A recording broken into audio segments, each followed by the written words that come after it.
You are looking at Julian's pronunciation guide, where we look at how to pronounce better some of the most mispronounced words in the world, like this other curious word. But how do you say what you're looking for today?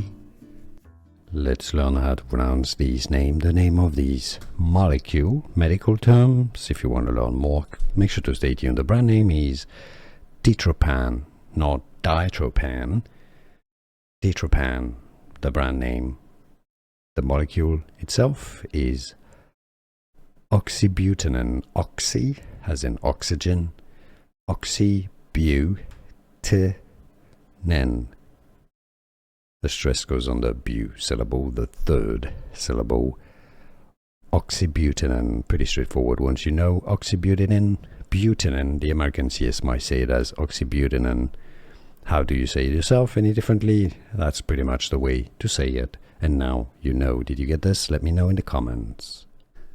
Here are more videos on how to pronounce more confusing words and names too many mispronounced. Like this video if you found it useful. I appreciate your support. I'll see you soon and thanks for watching.